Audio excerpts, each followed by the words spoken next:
Yay. Okay, we're live. Hi, everybody. Thanks so much for taking the time for being here. The Saturday appointment with, Hicket's Nunc and Friends. It's become a thing now, so very happy about that. New faces joining this week. So we have Amelie and Thais, who are the founders of Diverse NFT Art and also, both amazing artists as well. We have Erin. Super nice to have you, Erin. How are you doing? I'm good. Great. We have Yacht, who are musicians, and super great to have you both. And James, who's my partner in crime in all of the tutorials that some of you have been seeing. And Raphael, who's founder of Hicket Nunc. Super, guys. So good to have you. Good to be here. So I think as I mentioned, like in the post, I think Raphael is in and out, but as soon as he's back on, Amelie's not driving. Yeah, she's not driving this time. But as soon as he's back on, I think I just wanted to start by talking about the logo, the new logo that Hicket Nunc has as of this week, right? Raphael, are you on? Can you hear me? Yeah, I can hear. Cool. Do you want to give a super quick overview on it? Okay. Yep. In and out. Okay. So maybe let's start with another topic then, which I guess we can then go back to the logo. So obviously, like, all of you have joined like Hicket Nunc at different times. Like, I think the Yacht, you joined the latest, right? When did you join the platform? Do you want to talk about like how did you discover it? And yeah, we found it through Mario Klingemann, who we collaborated with album artwork that we made 3 years ago with Mario, and so when we saw him tweeting about the platform, we had to check it out. And I joined 3 weeks ago. So it feels like longer, really? Yeah. Wow.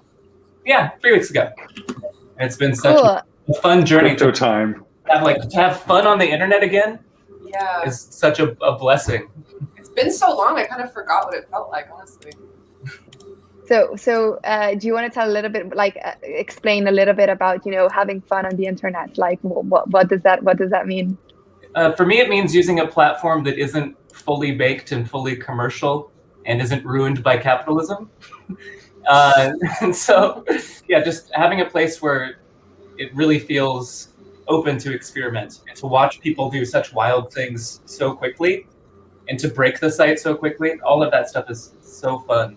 Yeah, and it feels much more bottom up than top down. I mean, it feels like it's something that the community is co-creating in real time. It's so fun to watch that unfold rather than trying to our entire artistic practice, I think, over many, many years has been just trying to make the best of whatever technology and platforms are in front of us, like trying to find a way to like use social media in a way that doesn't suck, trying to find a way to use consumer level tools to suit the needs of independent music production and distribution. And a lot of that usually means like trying to use it kind of sideways or in some kind of broken or subversive way, or just trying to play with it.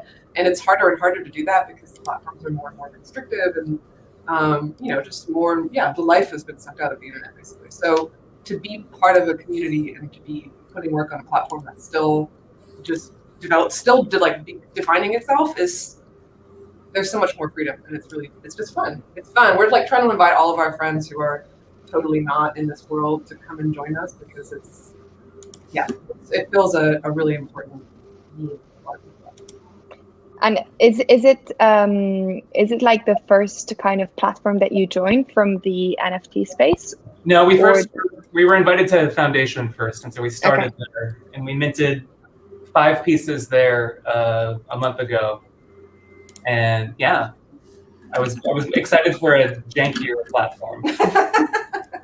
Because the thing about, I like Foundation a lot, but with decentralized technology and stuff like this, I want it to feel different. I don't want it to be a seamless step from where we are into a new world. I want there to be growing pains. I want to feel its growth happen in real time. Yeah. I mean, I think that a platform like Foundation is amazing. It's really polished and it creates like a really kind of clean space for established artists, but it's fun to see more scrappy, experimental stuff generated. I see a few people nodding, like if you want to jump in, like feel free to do so. So open conversation as always. I see Amelia, you were nodding, and Thais as well. But yeah, I just think it's good that the community is kind of developing this project along with Raphael, and we get to share that experience together. Interactive like NFTs were added a few weeks ago, and you just see what people are making out of that. And I feel like the other platforms are more like they restrict you on what you're allowed to create. So it's nice to have that freedom to kind of make whatever you want to on Hic et Nunc. Yeah, definitely. I mean, I can see that Raphael is kind of coming in and out, so I don't know if he's having problems with his connection, but I also kind of wanted to touch on everything that is kind of new within the community. So everything that's been created, because every week, like when we do this, there's always new stuff like that's been added to it. I know that HTML has been added this week. The secondary market has gone live. So maybe I can ask you, like James, Aaron, all of you that have firsthand experience being artists on the platform, to give a bit of an overview. I don't know, whoever wants to maybe start or like talk about their experience so far with any of these new parts of Hic et Nunc.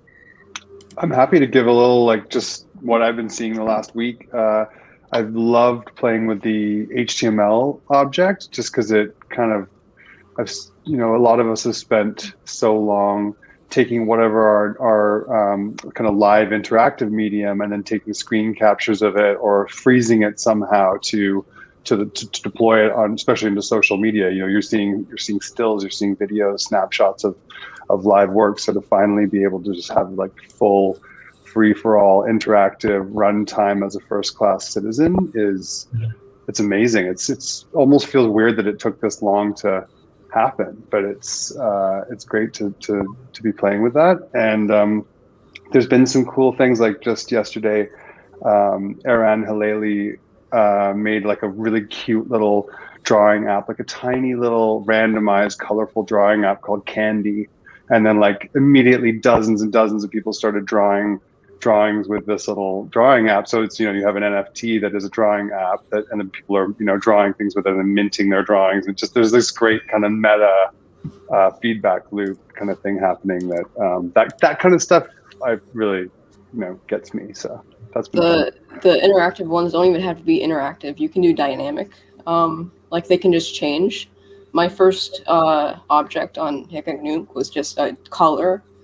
Whenever you refresh the page, it changed the color, and that was it. And I sold out like 5 of them for however much. Yeah, exactly. Yeah, even just having dynamic work, just being able to like have it be alive, doesn't need to be interactive. Yeah, that's great. It's wonderful. And we also have like the PDF now, which for me it's really exciting because I come from a zine background, so I have a lot of zines that now I see the chance to mint, and also I think can like be somehow a way for writers and independent publishers to get also inside the NFT world. And I think Hic et Nunc is also about this, like everybody experimenting with their own creations, even though they are not like about code or these things that I don't understand. Yeah. But like everybody can create something and mint. For me, that's really like exciting thing. I'm really looking forward to writers. I can't wait to see. Maybe somebody is already really digging in on that, but I personally haven't seen it yet. But I've for weeks I've been kind of wondering when a writer is going to jump in and start making noises. Oh, you're getting into it. But I'm a writer in the other hat that I wear is writer, and I I've really been on the fence about like how I'm going to engage with the crypto space in my writing, because I have this. It's just so complicated. I don't know. For me as a writer, I like to think about audience in a really specific way, and I am so like I'm one of those writers that like goes into the cave and just like works forever on something and then like presents it to the world and is like bye. And I don't know how I feel about I don't know, relegating that kind of like really intimate ownership that I have about writing. But I think I just need to figure out how to wrap my head around it. What kind of writing works for this context? It's maybe not like the kind of super research nonfiction that I do for a living, but it might be something more experimental and freeing that I want to do that I don't get a chance to do, like science fiction stories or poems or something. Looking at the rest of social media, there's a ton of successful writing accounts. Like on Instagram, there's a ton. On Twitter's, there's a ton of writers, and just the idea that they would port their pre-existing kind of modular writing practice to this platform seems like a really easy jump-off point. It just sort of requires one of them deciding to do it, and then that would be all she wrote. Yeah, I mean, I feel like the last time that I felt like fun on the internet was possible was in sort of the peak era of what was referred to as weird Twitter, which was like data, writing on Twitter, and I feel like that would work really well in the NFT space because it's a little bit more bite-sized and surreal and has a kind of object-like quality already. It's very formal and self-contained, so that kind of subversive mini poem would be really good. Yeah, poetry definitely seems like it's ripe for. Yeah. For this, definitely. Maybe something like an interactive poem that people can like write together. I think that would be really amazing. An idea. Fiction. Yes. So good. Like Twine stories. Is that possible? Can we build that? Raphael's hand. Yeah. Pretty sure that anything can be built. I mean, every time. Sure I'm back. Hi, Raphael. You're back. We can hear you. Can you hear us? The old fan sound. The old fan sound. We missed it. We're glad to have it back. It's worrying. It's hard work. Yeah, it wasn't you without the fan sound, so that's okay. Yeah, there's definitely been there's been so much talk of diversity, which has been amazing, and I'm really seeing like there has been just a huge like blooming in terms of who's on Hiccup Nunc and who's participating, and then the other sort of way sliced diversity in my mind is like what kind of work. Like what mediums are on, what I for a while I'm kind of waiting for skateboarding and NFT to explode. Cool. Writing, as we were just talking about, like I'm kind of waiting for comedians to, like there's a sort of certain brand of like new breed social first comedians that I'm kind of waiting for them to explode into this world. And so that's the other side of the diversity story for me, is sort of like how far, because it seems like visual art is the dominant thing at Hiccup Nunc right now, and then within that, there's these different kind of clans or tribes of different work. There's a really big zine culture, like an amazing zine scene, kind of exploding, and like zine gifs and that kind of thing, and then like traditional artists, then super techie people, and then sort of just the idea that it would sort of start to proliferate out into other creative mediums. I'd love to see more of that. I don't know if this is on topic, but I like how diverse and easy to get every single piece of art is on. Shit, I'm sorry. It's way more accessible. Like I can get a piece of art from everyone I want. Instead of old platforms on Ethereum, I had to pay like $2,000 to get one piece of art. Yeah, that's exactly right. That's sort of then again another completely different slice diversity wise of like accessibility, like wealth diversity. Like if you want to collect in an auction environment, it's naturally going to gear itself quickly up to like rich people only. Basically, it's the highest. Yeah. Whoever has the most money is the person who can participate. I used to sell art for like $50. And I'm like, why can't I have that now? I mean, I'd be fine with $50 for this piece of art. So I mean, why do you have to give me $20,000 for this piece of art when I can just give it to you for $50? Oh, I love it. Maybe I'm biased because I don't have anything to spend my money on. So You can let the Tez flow, Aaron. I think there's a bigger piece around this and around like diversity, and I think Thais and Amelie, like you've obviously built like a whole profile around like NFT and diverse art within the NFT ecosystem. There's so many pieces to diversity itself, like it can be anything really, but I'd love for you both to kind of talk a little bit about the profile that you've built, and also the kind of competition that you did last weekend on Hic et Nunc, which was like amazing and super success. So yeah, like feel free to go ahead, and also maybe if there's anything coming up next around that as well, any new initiatives. Thais, do you want to start or should I? You should start because I talked last week because you were driving. So yeah, I guess like a few weeks ago, I started to see all these random threads on Twitter, with like LGBT people, like BIPOC, just saying, like, where's everyone else at? And there was no like central place that they could all kind of communicate together.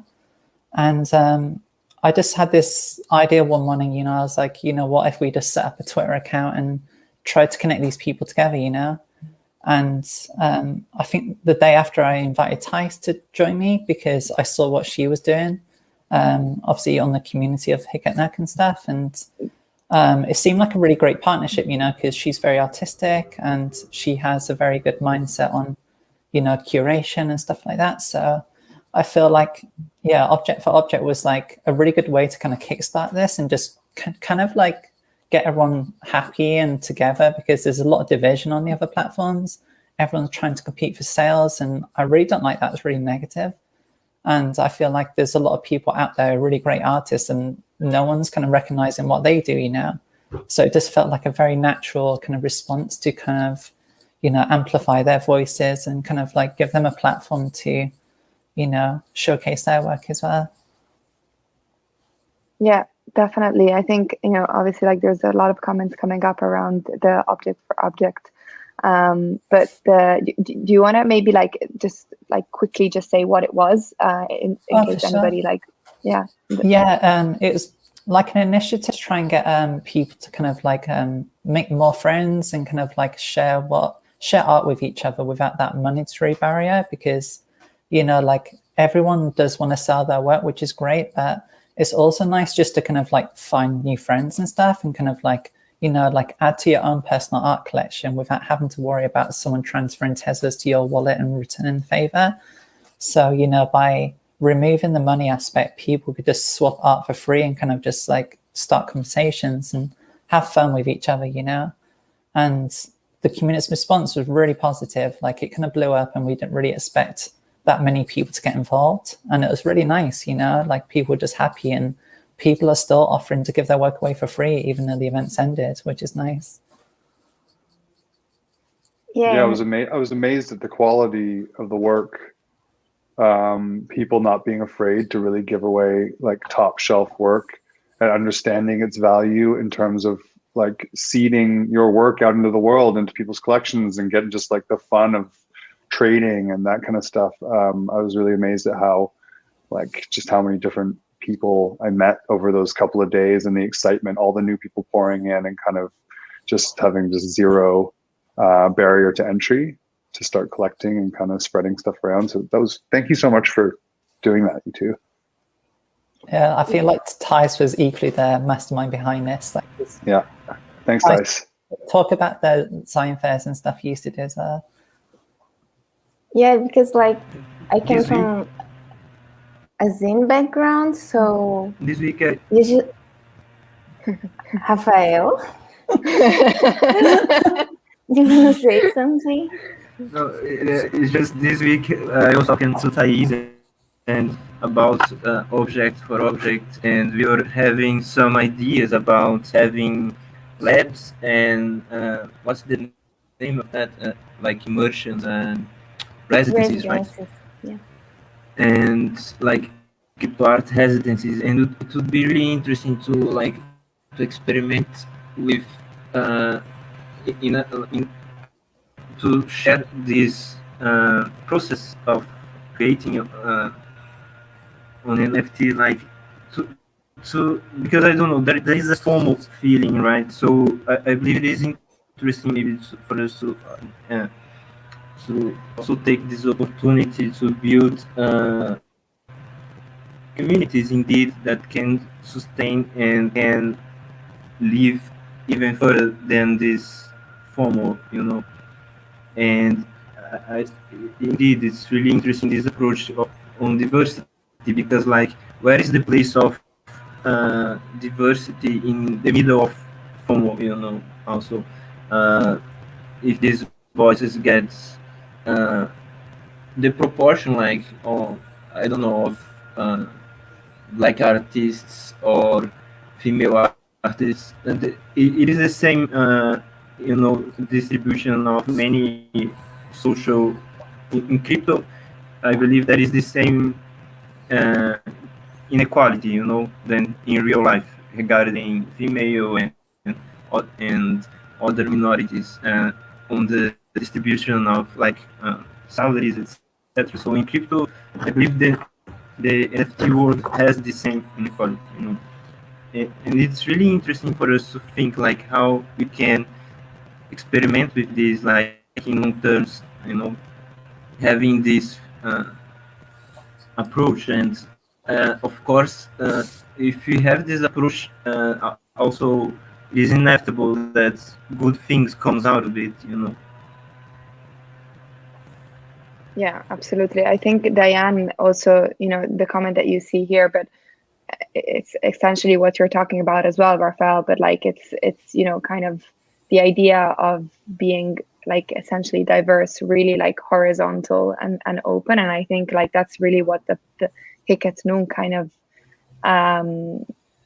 transmits in the ecosystem, and really shouts in a very, without really shouting, but just calmly kind of talking about what it means to be horizontal and being an open platform. Feel free to anybody jump in, and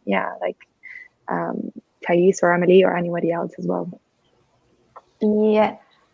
So when I had this idea and I was talking to Amelie, and as we were thinking, we had no idea how people would react. But for me, it was a really good experience when I was in zine festivals, and I will come to an artist that I really enjoyed, especially in the beginning when I was starting making zines, and I would go and talk to an artist that I consider really famous already, and he would be open to exchange with me, and I'm oh, this is so amazing, and it really brings the community sense that I think we just proved with this event that there is on Hicket Nunc, and this is really important.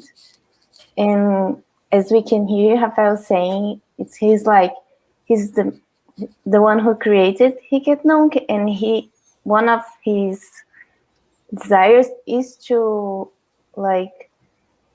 have this diversity. So I think we are in the right place at the right moment here now to promote these kind of things. And the Object for Object was an open event for the whole community, and everyone could participate. But as long as we are planning the next campaigns and actions for diverse NFT art, we are really thinking about focusing on amplifying the voices and showcasing the works of women, non-binary, non-conforming gender identities, LGBTQAI+, or BIPOC artists, because it is what it is. We live in a patriarchal society where usually cisgender male white artists, they have more space, more power, and this cycles keeps running inside of these small circles. So now we have this chance, we have this new space, this new territory that's still not very like explored, and we have this chance to explore. And for me, at least, what I want to see is more artists that comes from minorities and don't have this kind of space. And that's, I think, it's the goal for diverse NFT art is like to invite these people, and the people who are already there, we want to like, here's this work so amazing. And I believe that's it. Amelie? Yeah, like just one more thing to touch upon is that like any proceeds we make from our account will give back to our community. So, you know, that's why we put the artworks we made for the campaign back to One Tezo. So we plan to announce more details about this, but yeah, any proceeds we make will buy the art from our community as a way of giving back to them. So it's nice that we can kind of support them that way as well. That's amazing. I think as you know, I was actually having a conversation yesterday in the Woka, like the Women of Crypto Art Discord, and we were, you know, talking about exactly like this, like diversity within the ecosystem, which, as James mentioned, is not only about, you know, actual like minorities, but it's even about like diversity of what we are, you know, seeing in the platforms, like whether it's forms of art, whether it's how people are collecting, whether it's like different blockchains, whether it's, you know, it's kind of like in general, you know, really bringing to life diversity in its whole. I think like there, like Raphael, you were saying about this FOMO kind of attitude towards NFTs, right? And the idea of, you know, kind of like having a fear of missing out and having to participate in auctions, or, you know, being like right on time, or having, you know, gas wars to win different NFTs. And I guess I had a couple of questions when I posted about the live on whether Hicket Nunc would come with auction and like they would integrate auction in the platform. Is it something that you're thinking of, or is it something that you want to kind of stay away from? And yeah, just talking about that a little bit, Raphael, if you want. Yes, there are many things that we're thinking, like how to make accessible. It is one of the main things of the platform. Also, how to invite people to the rabbit hole, you know, for people to follow their inspiration. I don't know, so people can follow their experience. But uh, there are some tools that we are thinking on implementing. Auctions is one of them. Another one is you can share the, like in collective works, you can share between parties the profits, which I believe it's there are some possibilities for us to experiment in proof of stake, and to have this contracts template. But auctions is one of them. Another one is really interesting. It is from Jack. He was showcasing it. That is a recommendation system based on the pieces you have collected, which is something that it would be also an interesting feature. So there is this discovery. Uh, there are some efforts mostly on discovery, and of course options. It is a plan. Maybe this month we might have some updates on it. But it is continuous. I believe that this discovery phase thing, it is much about sharing indeed, processes and creation process, and trying to build communities, you know. And I don't know, I feel that the way I have developed many researches of mine until now is, I don't know, I try to be academic. It didn't work quite well yet, but many research topics, I don't know, we find them on difficult moments or on the edge, So I find it really interesting to connect in these moments and with, trying to bring what we find in the edge. So I think it is interesting to have this open space to share these sort of feelings. Um, yeah, many collaborations actually happens by this means, like right? ETA, I don't know, which is this. When is the when auctions or other features are coming? So people call it ETAs, right? So I have a sort of philosophy of non-action. I have it like planned, you plan a system, and but you also wait for people to act, and people actually move that and connect in some cases. So it's the process of I consider this system as a project. I don't know. uh, It can be a artistic project, but related to software. But indeed, even at the software level, not only in art, all this questioning that you people were raising is valid, because, for example, how people innovate from Brazil, like in software development or in music. Um, there are many specific things maybe that we saw and we want to share. Indeed, like there are, for example, culture specific. Uh, Everyone has its perspectives, right? So um, it's interesting to try to to bring all of these edge perspectives. But yes, I was talking to some people like Johnny, and I believe that these features, much of them can be brought with community consensus. Like there are many things like nicknames also that are coming together, but definitely I don't know, the user experience, the way of finding new things and new references is something that I try to focus a bit.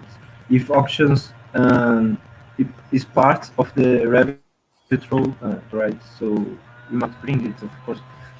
And but I don't know. There are many things that are interesting, like crypto voxels emerging on this on VR, right?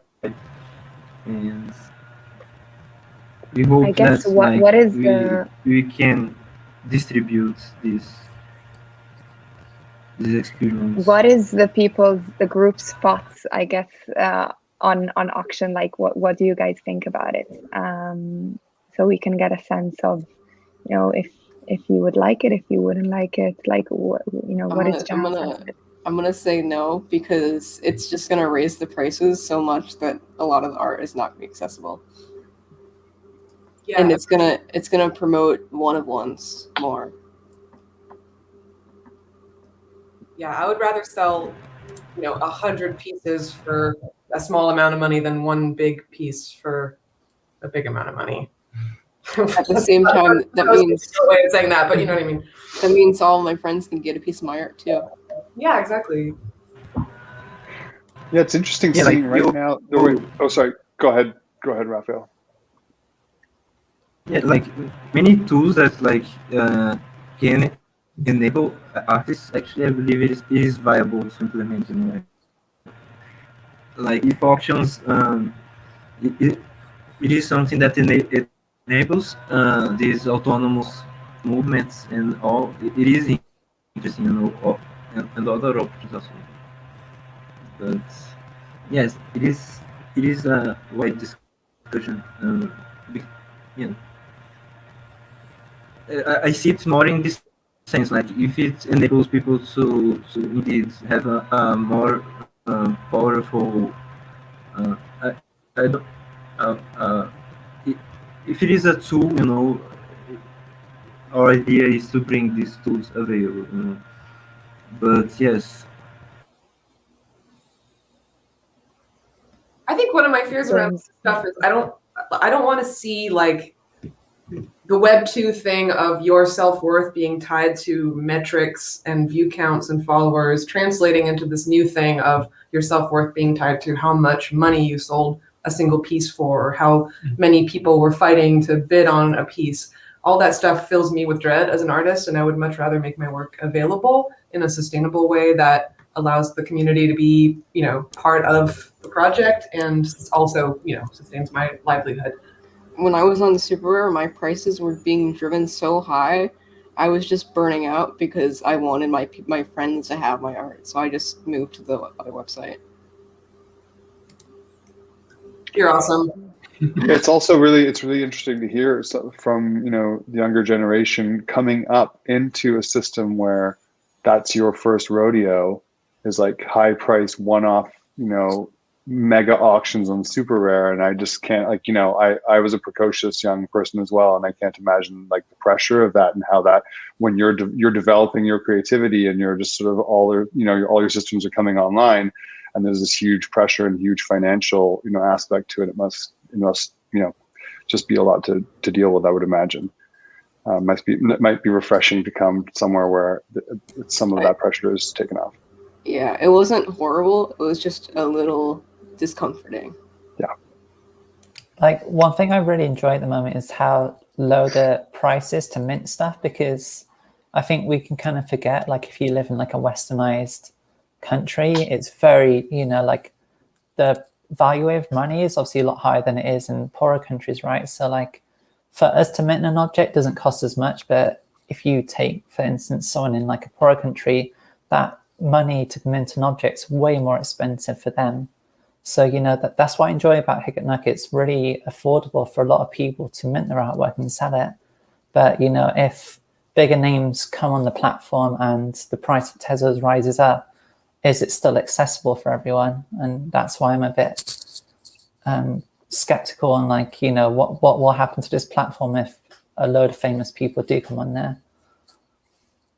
Yeah, that accessibility, the financial accessibility, that slice of diversity is one of the most interesting things. One of my sort of biggest pet concerns about our world right now is wealth inequality, and the idea that this can be used by practically everybody. I mean, not everyone has internet, not everyone even has an old phone, but if you have like a crappy old phone, at least, and some spotty internet, someone will send you half a Tez and you can get, you know, minting your stuff. And the idea that that there's a vector into this kind of opportunity from, you know, that's a pretty broad door to jump through. And so that's been one of the most exciting things. That's been the reason why I've been so keen on doing those tutorials with Miko, is the idea of getting just greasing that path as much as possible for anyone who wants to jump in. And I can see your concern completely. The idea of it would be nice if Tezos was worth more, because then people who have Tezos, their money would be inflated. But the downside of that is also present. And so there's kind of this thing, same with the auction question, just double-edged swords everywhere. Like, auctions come in and they're great for these reasons, and then they're shitty for these reasons. Or like, for instance, the last week or so, the secondary market came online. And like, it's interesting that it's there, and it brings up all kinds of questions, emergent questions about, you know, how does that feel? Is it good? Is it bad? You know, people taking, you know, dozens of free NFTs on the object for object, and then flipping them for cash. You know, you're gonna face these issues. Go ahead, I Aaron. think there should be a way to disable secondary sales on one piece of art. That's an interesting question. Yeah, that's super interesting. Would that be bad? I mean, that would incentivize people buying art just to have it. Super interesting to disable your own secondary sales on your own stuff. Super interesting idea, Aaron. I think Mumu joined. Hi. She joined just in time. Oh my God, I'm so sorry. Yeah, we get to see Mumu. No worries. I just woke up 20 minutes ago, and I was spending like 20 minutes trying to get my my streaming setup on my computer started, but I don't know why the webcam just wasn't working. So I jumped on my laptop. You're here So now. I'm here. Yay! It's so nice like to see your face. 2 a.m. for you. It's So thank you for 2:42 joining. a.m. Thanks so much. We're actually talking about, I think, like a topic that, you know, you'd be great at jumping in, because it's really like about, you know, diversity and I guess equality as well, but also accessibility of the blockchain and of NFTs. So I'd really like for you to kind of chime in on this. About the diversity on blockchain, right? Yeah, and the accessibility as well. The flexibility. Accessibility, sorry. Accessibility. So I'm really new to this. I just got started like in February. So I mean, I'm not like an expert in blockchains or anything at all. But I think that's part of the reason why diversity is important, because when someone like me or someone completely like removed from what you would think of as like the typical crypto user is involved, the more open people are to like, okay, learning about it, it doesn't seem so like scary and foreign, because like my experience coming into the space, at first I was like, what is all this? Is it just like a sorry to say this, I know it's a very annoying thing, like a crypto bro, tech bro thing, you know.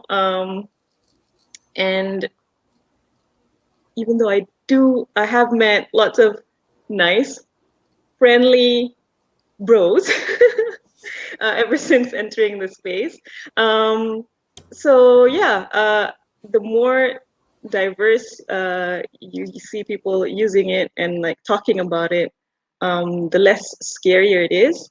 And you know, it's not supposed to be about just like one type of person. It's decentralization, right? So yeah, that's my experience anyway. What I guess, you know, Hicket Nunc specifically, like what kind of enables that experience for you and, you know, opens those gates a little bit more, right? Well, of course, in terms of accessibility, right? Hicket Nunc is built on the Tezos blockchain, so right now that's more affordable for us, coming from, you know, Malaysia, where our currency isn't as strong. So on Hicket Nunc, the fact that the cost is like so cheap, that crosses the barrier for entry, as well as, you know, it's not like some invite only thing where, you know, you have to have connections for that, and like sometimes that might, you know, prevent people from certain places from entering, because sometimes those invites just go around in a certain like demographic or their own circle. So I like the fact that it's built on a proof of stake blockchain, which is affordable. Of course, it's clean as well, and that it's open to anyone. You jumped in at the perfect time. Like you came into the thing and we had just been talking about all this stuff, and then you just put a nice little like period on the end of the sentence. And, like, I hope I make sense, because you know, I just perfect sense. Yeah, that's great. Yeah, for sure. Good one-two punch. Absolutely. This accessibility part of Hicket Nunc, the financial part, is really important. I mean, I don't know if you noticed, there's a lot of Brazilian artists on Hicket Nunc. And I think it's especially because for you to get inside the other platforms that usually work in Ethereum, it's really, really expensive for us. And I think for most of the global south, it's like a huge amount of money that you must be like have a career or save a lot for you to get. And in Hiketnum, for us, it's like nothing. And when we sell one Teso, it's like nice. Something, it's the kind of money you can buy maybe a good meal. But if you sell 5, it's already like 100 Brazilian reais. So it's a kind of money. So you keep selling, and I think this gives like the artists the will to keep minting their art and a possibility to have like more autonomy. And maybe if you see like, oh, I can get this kind of money with the art I want to create, maybe I don't have to accept like job offers. They are like not good, and you still have to deal with the client and do something you don't want to. And you can see like, oh, I have a possibility to get this kind of money doing my own artwork. This is really amazing. And something like my brother started, and I'm doing this too. It's like I'm inviting every artist. For me, it's like most of my friends or women artists that I admire. I'd be like, do you want to start crypto art? I can help you. It seems like a pyramid scheme sometimes when I don't know much of the person. Sometimes I think, oh my God, maybe she's thinking that I'm inviting her to a pyramid scheme, but it's not. It's not, definitely not. I was trying to get all my friends onto all the platforms before I found Hiketnum, and then I'm just trying to get them on Hiketnum now because I already told them to get on other ones, and it's all so much better now. And something I helped 2 people get on the platform, and it's just amazing that I can actually like do that. And my friends like from my country, like I've been looking for Malaysian crypto artists. Before this, it was like not that many, and in March, I saw that there were more and more people trying, but a lot of them like complained about, they spent already like this much money to mint their stuff, and so every day they're trying to chill. I hate that word. They're trying to chill so that they can sell it, because if they don't, that's a huge loss, right? It costs like, I don't know how it can be like 100 US, maybe the 20 to 200 of US to mint and list, and like the idea of saving that money up. If you're go ahead. Yeah. And so like I'm seeing every day they're like putting on all these shield posts, and then they're like, oh my God, I didn't sell it yet. But they don't know that there's like other options out there. So I've been trying to tell them, like, I know like the headlines are all about the big numbers on Ethereum, but it's already very it's a hype thing. You're not always gonna get that, and then like even if you make a certain amount to get that money, you have to like pay gas as well. So it's a very costly like transaction, not even to mention like the environmental stuff. So I've been, just like telling them about Hiketnum, like, hey, come on, like it's fun here. So yeah, more and more people are interested, and we have stuff in store next week. You're gonna see more Malaysians on Hiketnum. I'm happy that I can help guide them and then tell them like you don't have to spend how many 100 or even like thousands of ringgit minting, and it's you can even collect artwork. an offspring of these shilling I've seen is there's a lot of Twitter posts just asking to post art and follow them. It's like those accounts are definitely going to be sold for money, and it's all just like it's weird. There's just a lot of that. I don't know. I think an interesting question came up, and I'd like to share it, which is, obviously, like the price of Ethereum went up since, NFT kind of like boomed, right? So this question, which is, would it be possible to reduce mint costs if Tezos price went up? I don't know the answer to this question. I don't know if Raphael, James, or any expert would know the answer to this. I'm not an expert. Raphael. I'm not an expert. Protocol. We are going to have updates on Tezos this month, I believe. So I get really nervous when those updates happen because I'm afraid that's something. But usually it is smooth. And when these protocol updates happen, they usually they cut costs from the gas fee. So actually, like 3 months ago, it was not quite viable to do this application, and now it is viable because of the underlying upgrade. So it tends to get cheaper, but um, let's see. Like in 1 month, we are going to have probably some gas costs being cut.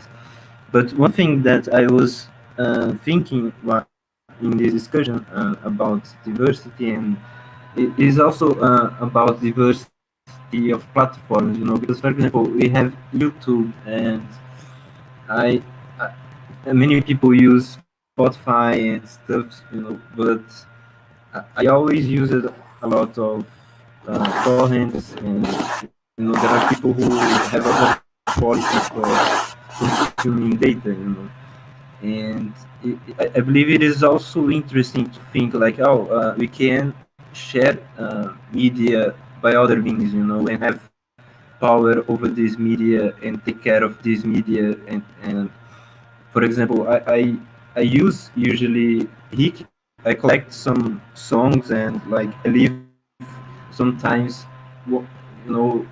one display playing something, and another display playing some images, and I don't know, it is a totally different experience from other platforms like YouTube and stuff. So it is interesting to think it like also being autonomous way for you to build your own algorithm. I don't know, but Do you want to chime in on the music part and just give your views on what it's like there? And I guess coming from like music NFTs and that. yes, there are some there are MP3 support I get sometimes, but then I collect them sometimes. But I really like some of there was an HTML. There was a generative music with HTML that I thought that was really interesting, like really industrial.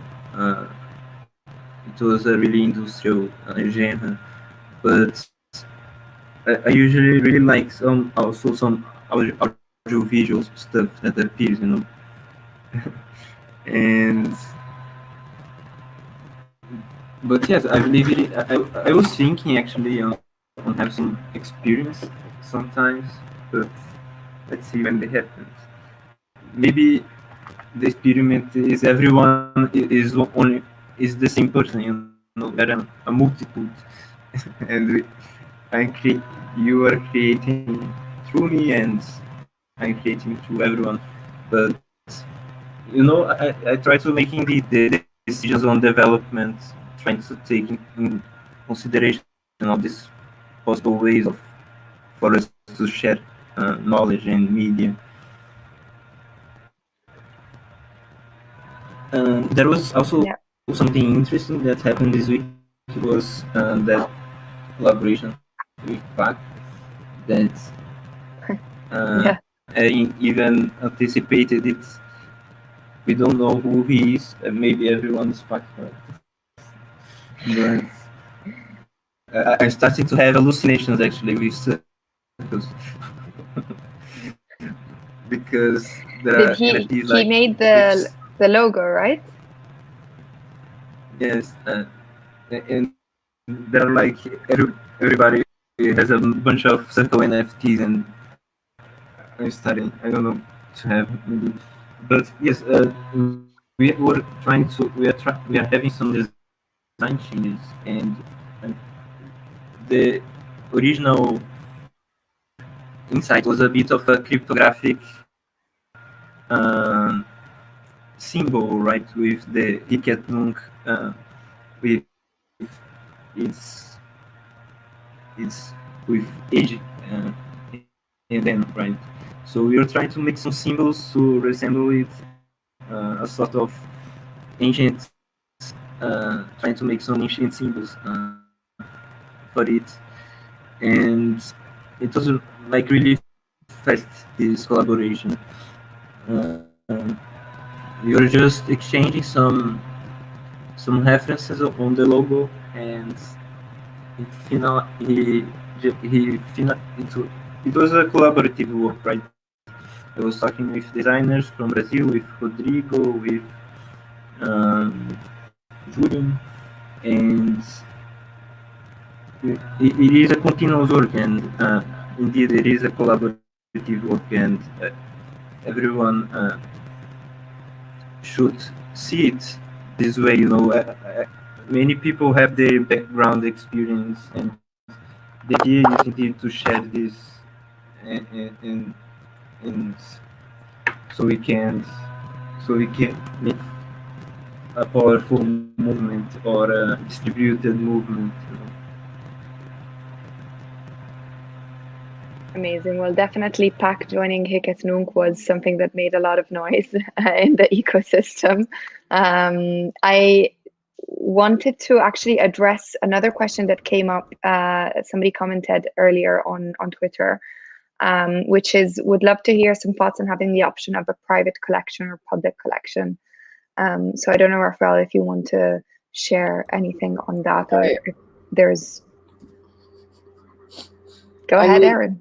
You could just do an anonymous account. You don't have to put a name on it, and then it's private. True. Yeah, because everyone can see who is the owner of the work. So it doesn't make sense to be able to hide something that you bought. But I think a good thing will be like you can organize your collection, because I feel like, for example, me, I love illustration. I have a lot of works in illustration. I love colorful, interactive things. So I would like to be able interactive objects, comics, and or maybe like other kinds, and create different collections. I think that will be like a way to organize. Organize your own creations and organize your collection. Just seems really like it gets sprawling pretty quickly. Like I want to be able to look at my look at the things I've collected in certain ways, and I also want to be able to like kind of make things I've made more visible or less visible for whatever reason. How, Makerspace do they let you sort your creations into little collections, so you can have like multiple little sections of your art. Yeah, I think for creations that's also important, because for me now I'm like only minting a work that is generative art, but I do other things, so I think it would be like a little bit confusing. So right now I'm not minting anything else, just this work. But if I was able to organize my creations, maybe I would be minting several series and other things all the time. I like categories, because like my work is like I mean, as Mumu, there's like it's pixel art, but actually I also do like a bunch of other stuff as well. So having like a collection would be really nice. And even in my pixel art, there's like the more like experimental side, and then there's just like the cute stuff. So it's nice to organize stuff. One X1, I don't know what is like how to say it. NFT. They said at the moment anyone can send them an asset, and they have no way to prevent it from showing up in their collection. It's kind of like spam. I think that is annoying, I guess. But right now, if you just put it up for secondary sales, it doesn't show up in your collection anymore. But for me, as like a not famous person, who people are not spamming, I would like to have like whatever I put on secondary sale still be in my collection, because like there's some artwork that I really like, but I'm putting on the secondary sale market just because, but like at a really high price, because it's like I really like this, but I'm only willing to sell it at this price. But otherwise, I like it in my collection. So I don't know if there's a way for you to like close your wallet from unwanted like spam. Yeah, I don't know about that. This is a little bit. Oh, sorry. Do you want to go? I was going to say this is a little bit more sort of thematic and broad, but I would really love to find some way to organize work by like associations between artists and scenes, because I mean we're talking about categories and styles, but I mean a lot of this is also about community and building community and sort of building networks. So if there could be a way, I mean, I'm thinking I'm a heavy user of this platform Arena, which is like a hypertext sort of Pinterest sort of for designers and artists to forge associations in their research. And I love this idea of like, something can exist in multiple places at the same time, but there are associations that are connecting to one another that provide a kind of network or show a kind of network of people too, not just styles of art. It's funny that we're on a platform where like mostly that's where a lot of the product of the last 10 years has been around like, really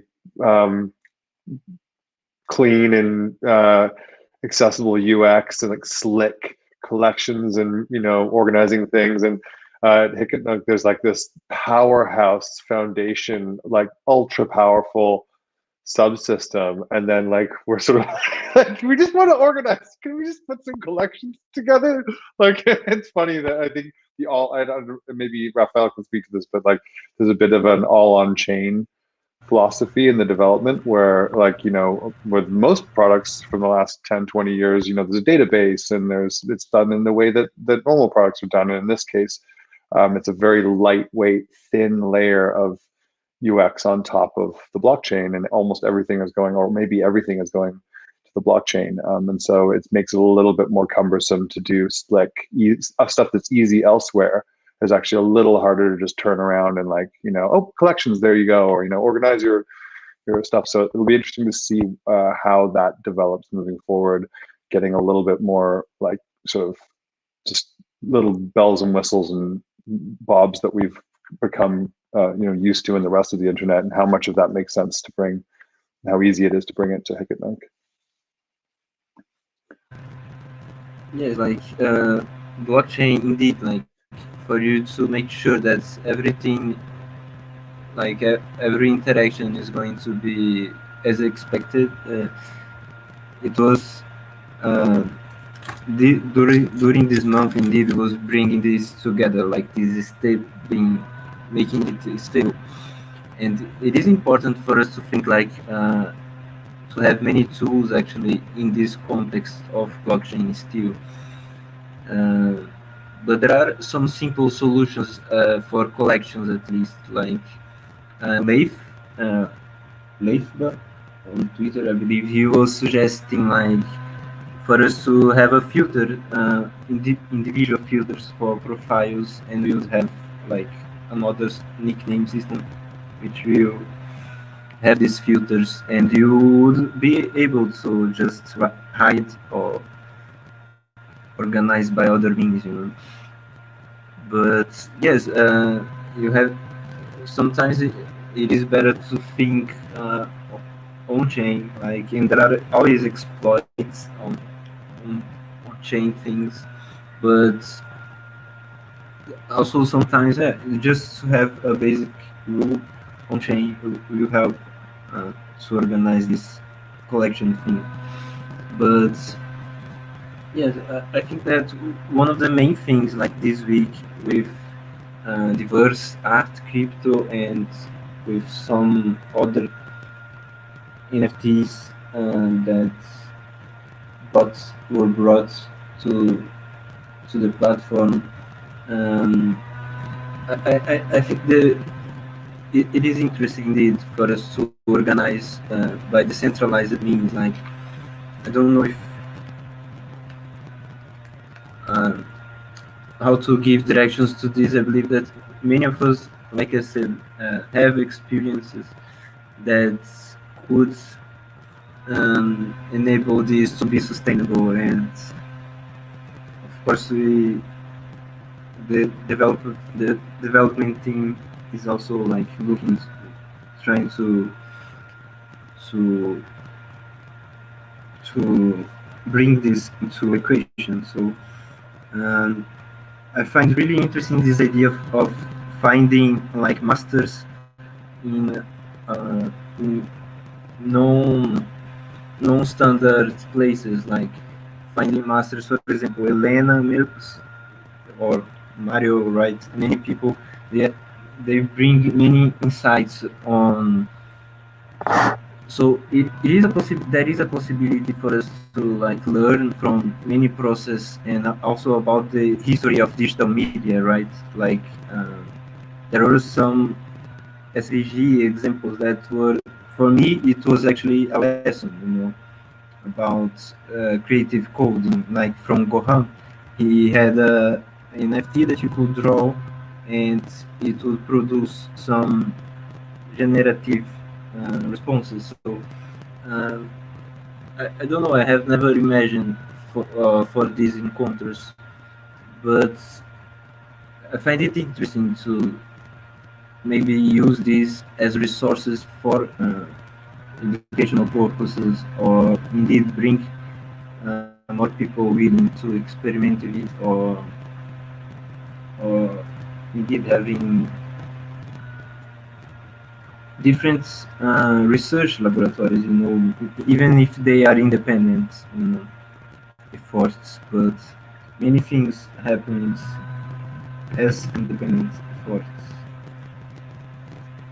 And what is the best way for anybody who's listening to kind of do any recommendations or, chime in to, I know you have like GitHub and Discord.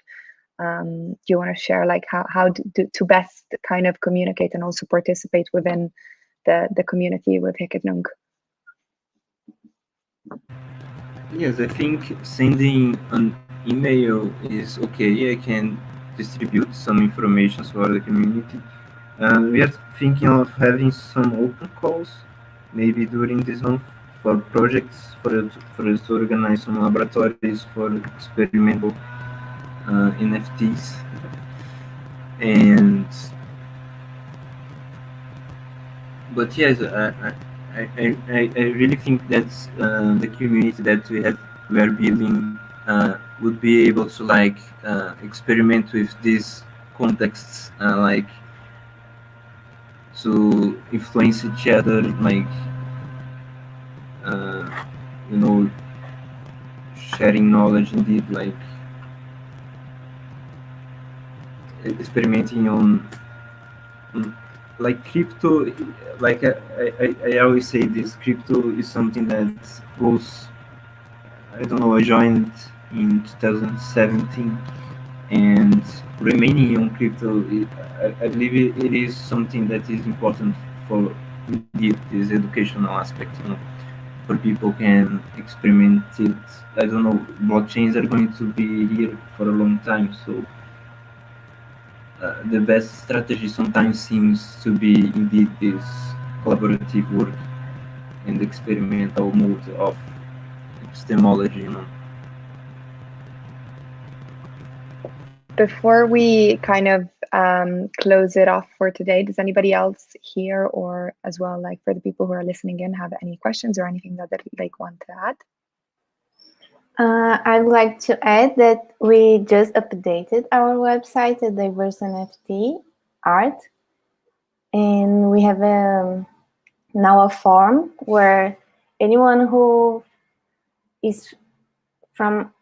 belongs to our community and can fill up, and there will be also a list that is open for anyone who wants to like discover new artists and I don't know, support diversity on NFT art, can like discover, I hope, a lot of artists join us and fill out the form.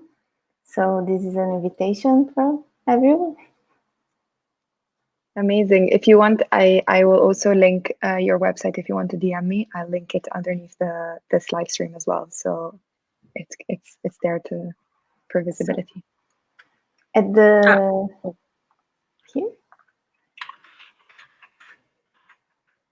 Anyone else wants to add anything? I'd like to add